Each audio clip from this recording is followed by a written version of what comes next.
Ficou aqui muita coisa muito interessante, qualquer das intervenções foi muito interessante, deixou muito por dizer. Eu, relativamente a esta última, também retenho enfim, este apontamento, no mínimo um pouco cínico relativamente àquilo que a União Europeia impõe e que outros de facto indicam, é que o caminho indicativo e o caminho prescritivo não são bem a mesma coisa, mas penso que também o clima económico que estamos a viver vai levar a própria União Europeia a uma melhor reflexão. O que nos leva, por exemplo, também à questão das diretivas comunitárias, tal como foram transpostas para os atuais 3 diplomas que regulam quer a certificação energética, quer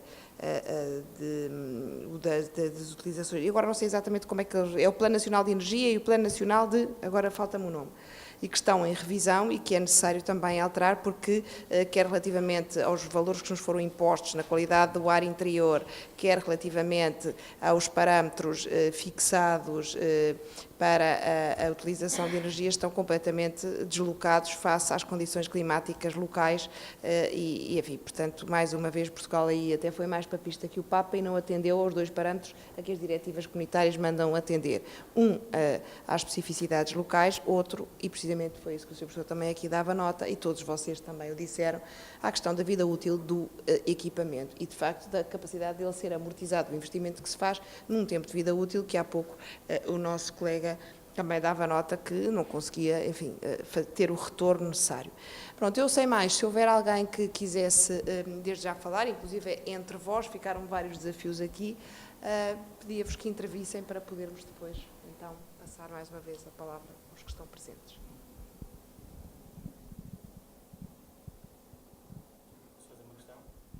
Muito obrigado.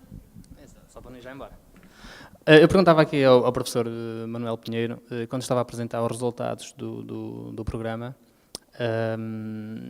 e num dos indicadores que me chamou a atenção, penso que era os quilowatts por dormido ou por hóspede, penso eu, e uma das unidades que estava, enfim, identificada acho que era o Apart Hotel Marina, o Mira Villas, em Mira. A distância era de tal ordem significativa que é dos 295 euros, penso eu, até aos 12 euros, se não estou enganado. Kilowatts, exato. A pergunta que eu lhe faço é esta. Houve a preocupação de retirar ou pelo menos atenuar o efeito da taxa de ocupação? Porque imagino que há determinado tipo de custos que são fixos, independentemente com a energia mesmo, que são fixos, independentemente da existência ou não de hóspedes. Era só esta a questão. Bom, normalmente nessa matéria nós temos 2 indicadores que são usados, como muito bem sabe. Um deles é quer os kilowatts, quer em relação à água por quarto. E aí a taxa de ocupação não está. No indicador que está em baixo, que é por dormida, aí está implícita a taxa de ocupação. Okay? De qualquer maneira, enquanto no indicador por quarto varia na ordem de 20%, no indicador por dormida varia na ordem dos 12%, ou seja, indiretamente podíamos estar a dizer que estamos taxas de ocupação da ordem dos 60% a 50%, basicamente em relação a isso.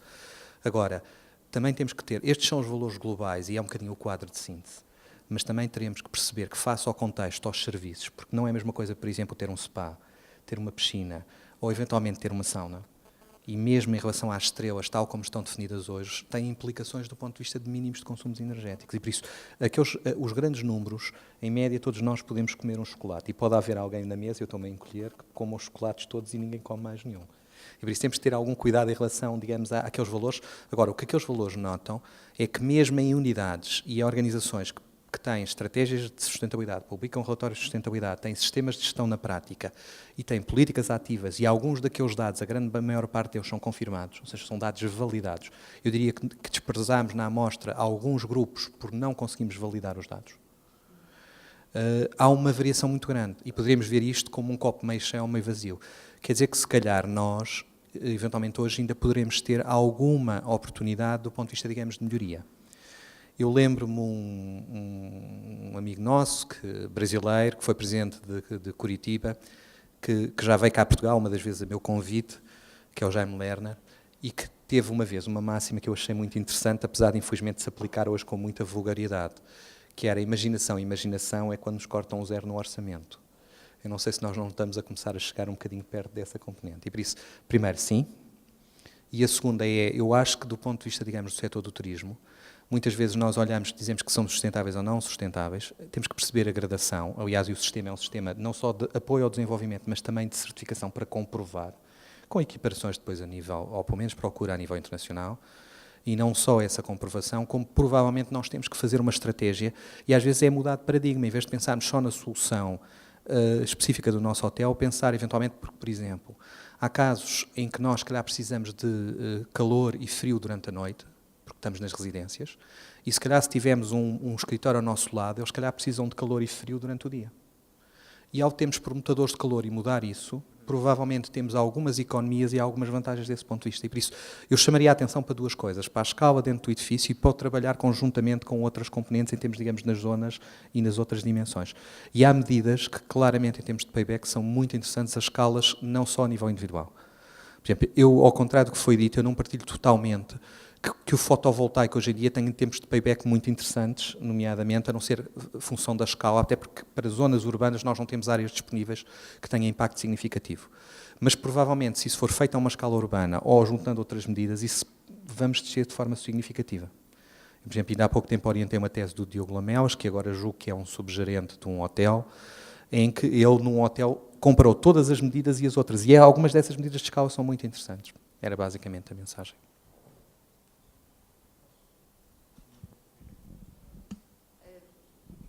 Daí desse lado, senão o debate também. Bem, eu queria só aproveitar aqui uma deixa que o José Mendes deu durante a sua apresentação. Nós discutimos isto já em viagens de carro e em muitos sítios, que é a questão das medidas comportamentais. E queria aproveitar a deixa para tentar clarificar um pouco a coisa. Quando nos referimos a alterações tecnológicas, existe sempre, associada a essa alteração tecnológica, questões comportamentais. E eu posso dar um exemplo. Imagine que nós pomos num espaço um controlador de temperatura com 7 pontos definidos. Portanto, imaginem uma sala de um restaurante a 25 graus.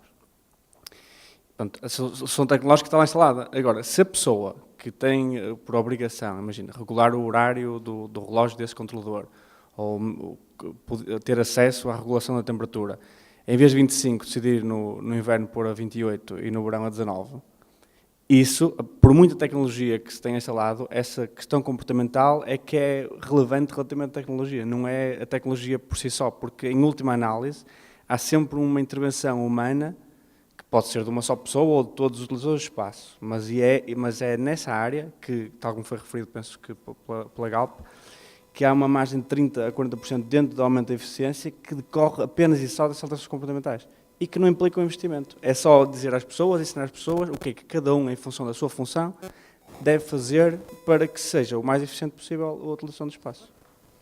Posso pegar nesta deixa, porque nós há pouco ouvimos o Dr. Abílio Valina estar a dizer logo, nem teve muito tempo, tinha uns 5 minutos, e, portanto, o caminho que eles encetaram na reabilitação e renovação do edifício em 2008 não passou tanto pela investimento profundo e de raiz na eficiência energética, embora ele muito gostasse.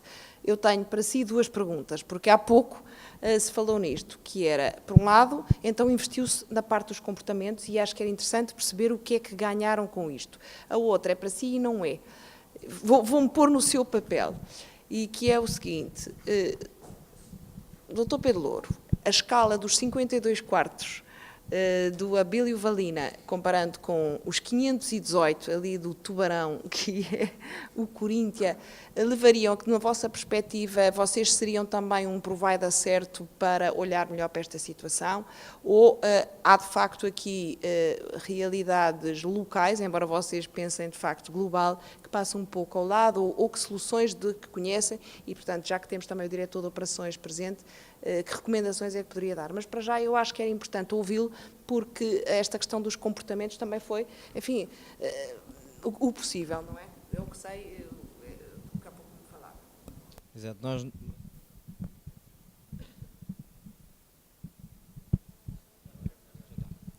Nós no nosso hotel, de facto, fizemos a nossa reabilitação. Passámos também por uma fase arquitetónica, como tive tempo de referir, pouquinho tempo, mas referi, envidraçámos o nosso hotel, aproveitando a luz do dia, o que nos reduziu bastante a fatura. Investimos também no comportamento dos nossos funcionários, ensinando-os, dizendo, pronto, passando diretivas firmes para que fosse otimizado o consumo, não só nos funcionários, mas também tentando sensibilizar os clientes para as atenções que devem ter durante a sua estadia também. Nomeadamente, não sei se aconteceu com alguns dos hoteleiros no passado, um dos investimentos firmes que nós fizemos foi a questão do sensor para o ar-condicionado, ainda que não represente um custo muito grande, reduz um bocadinho, porque sabe que antes aquele sensor metia-se o cartão de crédito, o ar-condicionado ficava sempre a funcionar o dia todo, cartão da Galp, uma coisa qualquer. Nós agora temos um que só funciona mesmo com o cartão do hotel e aí não funcionará com o outro. Assim, não sei se os colegas lhes aconteceu, connosco acontecia. E nós foi um dos pontos que também tentámos melhorar e educar também os clientes nesse sentido e educar também os funcionários nesse sentido. Diga? Sim, com o sensor do ar-condicionado, tanto nas luzes também.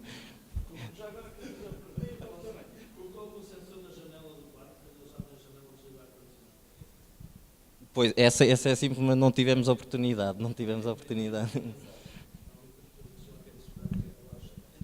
Exato.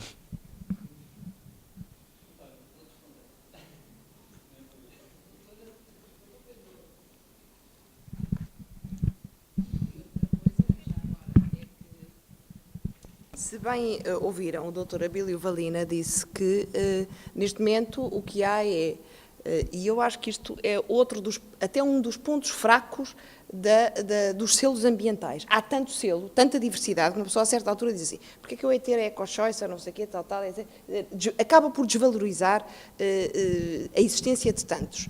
E, portanto, e por outro lado, a doutora Abílio Valina dizia, eu a certa altura, quer dizer, quase precisava de um consultor para me falar sobre os consultores que me queriam fornecer algo. E, portanto, a diversidade é tanta que, e novamente, até pegando no que o Dr. José Mendes dizia, vocês querem ocupar-se do negócio, o vosso core é encher o hotel, não é estar a preocupar-se agora qual é que será a melhor solução de energia, etc. Vocês, no vosso caso, têm uma escala que permite ter um diretor de operações, um diretor de marketing, um diretor de comunicação, um diretor de manutenção, o diretor do SPA. Agora, numas unidades mais pequenas em que isto não acontece, efetivamente as pessoas têm que estar focadas. Portanto, admito que um assessor da administração para olhar para os seus acionistas e dizer vamos investir por aqui, precisa de bons argumentos económicos, não é? É um pouco isto e, portanto, também ele próprio, não tendo uma ideia firme, e eu penso que um pouco do papel que estas duas empresas vêm fazendo é um pouco este, é permitir também, na espuma de tanta empresa que está a aparecer, discriminar e diferenciar qual é aquela adequada à escala. Portanto, a Galp, que de facto este é um projeto que demorou 2 anos, segundo o que percebi o Sr. Engenheiro estar a dizer, 2 anos até, enfim, estar afinado, não sei se de facto, do ponto de vista da escala, e sendo nossos parceiros no TTT, se isto de facto vos... Muito bem. Eu ia só começar ainda por voltar aqui à questão do equipamento versus comportamental, porque é um tema de facto que se discute várias vezes.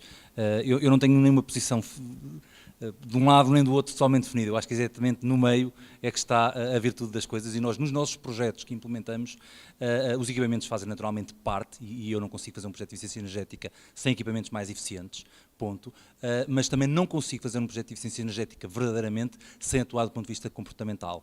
Isto é algo que para mim é claro. Portanto, eu diria que eu preciso das duas fações para fazer um projeto de eficiência energética integrado e não consigo fazê-lo de outra maneira. Até porque há uma coisa que nós costumamos dizer para explicar de uma forma muito mais simplista, que por mais tecnologia de ponta que eu instalo, há sempre uma que é a tecnologia da ponta do dedo que faz com que o equipamento funcione ou não. E esta, de facto, é determinante. Portanto, para nós, só é possível implementar um projeto de eficiência energética com equipamentos eficientes e atuando muito do ponto de vista comportamental, onde o impacto é enorme,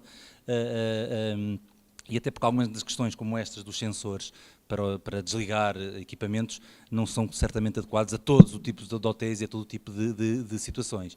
E, portanto, admito que alguns hotéis não possam simplesmente desligar o ar-condicionado porque o cliente não está no quarto. Pelo contrário, lá está, os hotéis, cada vez mais os hotéis de 5 estrelas, vendem conforto e a preocupação do cliente é que o cliente se sinta bem lá.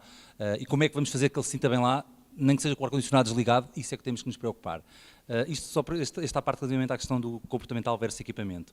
Relativamente à questão da escala que estava a falar, efetivamente, montar um projeto de eficiência energética integrado, onde nós temos todas estas valências, onde olhamos de A a Z para tudo o que é o consumo de energia e intervimos em toda essa escala, é necessário, para montar um projeto, é necessário escala, é necessário dimensão e de facto nós temos vindo a trabalhar.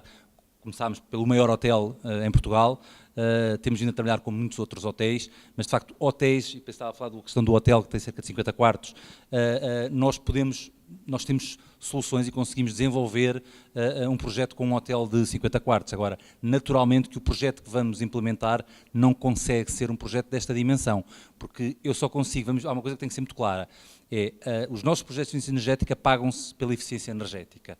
Se quisermos, no projeto que nós investimos no Hotel Coríntia, ou em qualquer outro hotel, paga-se, aqui neste caso vimos nos 22% de poupança que está ali em energia, mas convertendo depois aquilo para euros, é na eficiência energética. Eu se tenho uma fatura energética que ainda que grande para um hotel de 50 quartos, tenho uma fatura energética de 50 mil euros, eu poupo 20% ou 30% de 20 mil euros.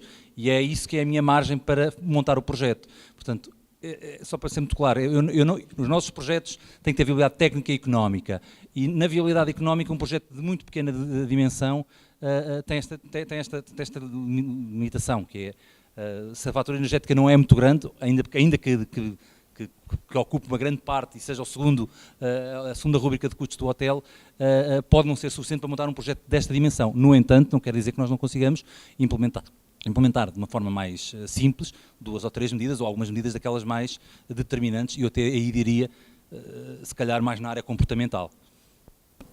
Acho que, ou seja, também há aqui, por exemplo, para vocês, já que trabalham ou a liderar, que trabalha a outras escalas e na questão do diagnóstico, etc., acho que teriam uma oportunidade de voltar a falar. Eu peço desculpa, acho que temos que concluir, efetivamente, acho que, por exemplo, esta questão de uns contactos mais profundos e mais finos poderiam ser tidos. Queria dar-vos nota também que é, de facto, muito isto também o espírito, já que falamos de comportamento e tecnologia. Do TTT temos aqui vários parceiros, designadamente o próprio Turismo de Portugal e, portanto, outros eventos que estamos a realizar que têm muito a ver com isto. Nós precisamos de pessoas, não se altera nada, não se melhora nada no nosso país, não se faz absolutamente nada sem, apesar de termos uma plataforma tecnológica, a tal TTT, onde no nosso Knowledge Center vão estar depositadas também estas intervenções, é, de facto, na partilha aqui destas experiências e ao vivo e do conhecimento não transmitido sob a forma digital, mas sob a forma humana, que eu acho que também se faz turismo e também se faz a melhoria do conhecimento e do comportamento dos nossos empresários. Há, de facto, aqui esta questão, não apenas o Dr. José Mendes dizia, pois, o grosso das empresas de restauração são 95% a 96% são microempresas, não é apenas na restauração, como sabem, nós somos um país feito de PMEs, de pequenas e microempresas em todo o turismo também é assim. São mesmo microempresas. Pronto, e familiares e etc. Mas, de facto, há aqui esta preocupação de estarmos presencialmente ligados, porque só assim é que, efetivamente, também conseguimos fazer passar as diferentes experiências que cada um de nós vivencia. Eu, mais uma vez, agradeço-vos aqui aos presentes. Engenheiro José Pereira Pedro Ferreira quer dar aqui uma nota ainda, diga.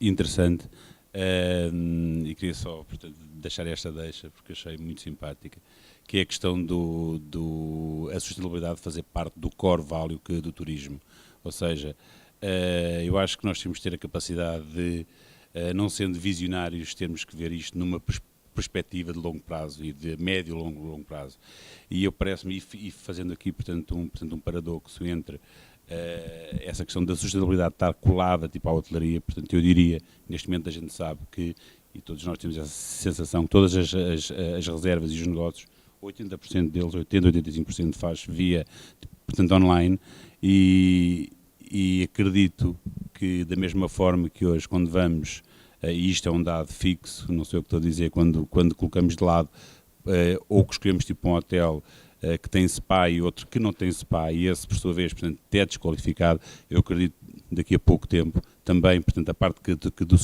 de sustentabilidade vai ser um decision factor na escolha do hotel para o cliente. Muito obrigado. Pronto, de facto é verdade, não só para o cliente, mas vai ter que ser, enfim, do ponto de vista da gestão eficiente e, portanto, também na construção, na reabilitação, na regeneração, como o professor Vítor Ferreira dizia, é necessário também equacionar logo estas medidas para que a operação e a gestão possam ser também eficientes. Muito da hotelaria que temos é hotelaria já com muitos anos, de facto, e, portanto, nesta é necessário que a reabilitação e a regeneração e a recuperação e as intervenções que se venham a fazer tenham já esta preocupação de reabilitar e regenerar para não apenas, inclusive, ser a construção mais eficiente, mas como, não sei se repararam, mas o professor Manuel Pinheiro dizia, muitas vezes isto é uma outra escala, então já estamos a falar da construção sustentável, do edifício sustentável para os bairros sustentáveis, para uma comunidade sustentável, porque efetivamente depois começamos a ter que ganhar escala, até porque somos estas microempresas que trabalham em rede, em habitats, em ecossistemas em que temos que integrar várias valências. Eu acho que nós conseguimos cumprir aquilo a que, enfim, nos propunhamos todos, ou seja, repensar o uso do espaço, da energia e da água. Trouxe, digamos, um conjunto alargado de opções de eficiência energética que lhe foi possível implementar, algumas aproveitando o que existia, outras acrescentando o valor do seu próprio conhecimento. Não sei se o não fez propositadamente e se agora também quer guardar reserva sobre isso, mas não falou sobre o investimento. Ou seja, falou sobre os benefícios potenciais que pretende, que já está a colher agora e mais aqueles que imagina que no futuro lhe podem chegar, mas não pôs o outro lado da equação. Se, digamos, nos quisesse trazer por curiosidade qual é o tempo de recuperação do investimento, isso também seria interessante saber. Claro, o investimento destas coisas nunca são baratas.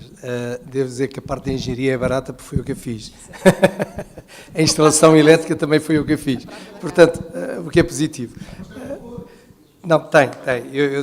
Deixa-me explicar um bocado. Enfim, eu tenho a sorte de ir buscar os recursos humanos na fonte e com esses recursos humanos montei um conjunto de empresas em que eles também são meus sócios.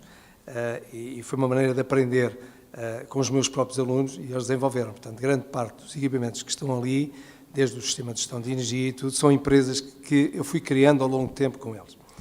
E, portanto, aí os custos são baixos. Um dos equipamentos que são ali mais relevantes, a mini que existia, uma recuperação. A única que ficou assim mais caro, a biomassa e talvez a microgeração, a óleo vegetal. Mas cá está, da biomassa ela pago rapidamente, porque a biomassa custa zero, e o biodiesel e o óleo vegetal também me custa zero. E se não arranjar ali suficiente, eu arranjo na vizinhança e é uma maneira de um recurso de um poluente ser utilizado, e que pode ser utilizado como tal, para a produção de energia elétrica. Ou seja, tem um fim. Aquele combustível existia, não sabia o que se ia fazer, e, portanto, tem ali um fim. Eu não sei ainda bem dizer qual é o prazo, o payback, no fundo, deste investimento. Não sei. Como digo, o hotel ainda tem nem um ano de existência e ainda não trabalhou também a full, cheio, digamos, de clientes. Como o hotel rural que tem uma ocupação muito maior nos fins de semana e muito pequena durante a semana. É um hotel que está afastado da zona da cidade. Enfim, estamos agora a criar algumas parcerias com as grandes indústrias de Oliveira das Mães e que, portanto, estão ali a colocar realmente clientes dessas indústrias, fornecedores, etc., que estão a ficar ali localizados. Portanto, quando não há clientes, também não há consumo de energia. E aí fecha-se a torneira. Não é? E, portanto, eu vendo a energia da mini-hídrica posterior. Portanto, tem um ganho. Mas a mini-hídrica já lá existia, o canal já existia. A única coisa que posso dizer é que com a compra do terreno e com a mini-hídrica ainda nem o hotel eu paguei ao fim do ano. O terreno. Já foi positivo. Num ano paguei o terreno. Mas cá está, do ponto de vista energético, não do ponto de vista hoteleiro. Mais alguma questão que queiram pôr? Eu peço imensa desculpa, mas vou ter mesmo que sair. Só favor. Professor. Bem, desculpa, estou Bom, boa tarde. Eu gostei muitíssimo das apresentações E como vai sair, se calhar ia fazer uma questão, é se tem ideia de qual é a percentagem no perfil energético, no fundo, de fornecimento, ou seja, a percentagem da hídrica, a percentagem da biomassa e do fotovoltaico e do coletor solar, e por outro lado, se nos consegue dar alguma ideia de kilowatts por dormida, nomeadamente em relação aos seus hóspedes. Não tenho, ainda não fizemos essa monitorização. Não tenho conhecimento, até porque aquilo que não é consumido, é que eu não contabilizo o consumo, ainda não tenho isso feito. Portanto, o que não consumo, vai embora. Quer dizer, eu nesta fase quero clientes. Não estou muito preocupado com a energia, porque a energia paga-se, eu esse problema não o tenho. A minha preocupação, até porque não sou hoteleiro, e tenho alguma dificuldade nessa área, talvez aqui com a ajuda depois da associação eu consiga melhorar a ocupação do hotel, mas quer dizer, tenho essa dificuldade. Sou um bom professor, não digo que seja bom professor, mas na área de energia eu entendo, na área da hotelaria não entendo. Enfim, tenho alguém que está formado nessa área e, novamente, como professor, enfim, tenho tido ligado às escolas de hotelaria, e essa é uma preocupação que já tive aqui no início, e portanto, tenho lá muitos estagiários a trabalhar connosco, o que também me reduz os custos aqui para nós, mas que é positivo, porque eu acho que temos que ensinar a quem vem fazer o estágio, e ensinamos, e pagamos, enfim, alguma coisa, e ensinamos, sobretudo essa parte positiva. Mas ainda não tenho, como digo, não tenho ainda essa monitorização feita.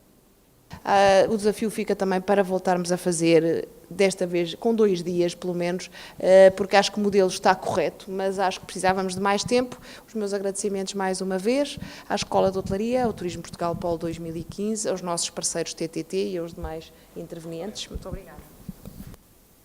Queria só agradecer a presença de todos. Antes de mais, agradecer, do ponto de vista deste projeto do Turismo Portugal, a excelente colaboração que deu sentido a esta iniciativa da parte da Associação dos Hotéis de Portugal e, em particular, da doutora Cristina Cisa Vieira, que, como perceberam, fez hoje aqui um excelente trabalho de moderação, acompanhando a discussão, enfim, fruto do seu conhecimento profundo das matérias também, mas da sua capacidade para condicionar estes oradores mais indisciplinados. Mas pronto. Quero agradecer a todos os intervenientes e deixar aqui um tom relativamente a 2 ou 3 aspectos. Do nosso ponto de vista, o projeto Rede IDT para o desenvolvimento do turismo está aberto à porta. Há aqui 2 questões. Primeiro é que a eficiência, ecoeficiência, eficiência ambiental, chamemos-lhe o que quisermos, a eficiência do setor é chave.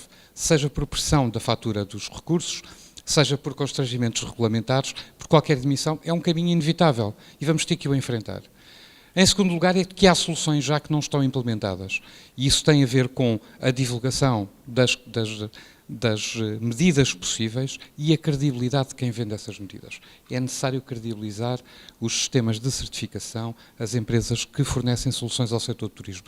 Tal como em outras áreas, o hoteleiro, o empresário em geral da PME em Portugal está indefeso perante a oferta de soluções, está indefeso, na maior parte dos casos, sem critérios para a escolha da melhor solução. É necessário credibilizar a oferta destes serviços, dar segurança às empresas quando fazem este investimento. E é um investimento considerável e tem que ser feito. Por outro lado, uma outra dimensão que eu penso que é importante e que nós vamos acautelar, porque também somos agentes de formação, é a ideia de que há uma enorme responsabilidade do ponto de vista da formação e na alteração dos comportamentos. Isso tem a ver com a formação nas escolas profissionais de hotelaria e turismo, tem a ver, como disse a minha colega Ana Paula, e muito bem, tem a ver com a formação académica, tem a ver com a formação de base, com novos princípios de educação. E, finalmente, eu queria inverter aqui novamente o repto e voltar à academia, porque temos grandes expectativas relativamente à academia, ou seja, a quem estuda estas questões, e tentar colocar a questão um pouco nestes termos. Para além daquilo que nós podemos fazer já, vamos juntos pensar um pouco fora daquilo que já é possível, e eu sei que os senhores estão a fazer isso, não é? Por isso também estou a lançar este desafio, e vamos ver como é que nós podemos ganhar posição aqui. Que novas soluções nos podem permitir chegar aqui dentro de um ano e estar a falar não de 40%, mas de 60% em termos de eficiência energética, ganho de eficiência energética. O MIT, enfim, se calhar um pouco em publicidade, fala em ganhos de 70%, em novos revestimentos para os edifícios com peles com revestimentos que respiram como a pele, fala em todas estas coisas. O repto vai também para aí. não só naquilo que é imediato, mas daquilo que num curto prazo pode ser escalado e pode produzir então esse conhecimento de ruptura em termos de implementação. Estamos abertos também por aí. Mais uma vez quero agradecer, em particular à Associação dos Hotéis de Portugal, à minha colega Ana Paula, diretora da escola, como sempre, inexcedível na forma como organizou tudo isto, aos oradores, todos eles que foram, enfim, de excelente qualidade, e sobretudo aos participantes, a todos, mas com destaque particular para os que estoicamente se mantiveram até às 7 horas a ouvir esta conversa, que foi muito interessante. Muito obrigado a todos. Boa tarde.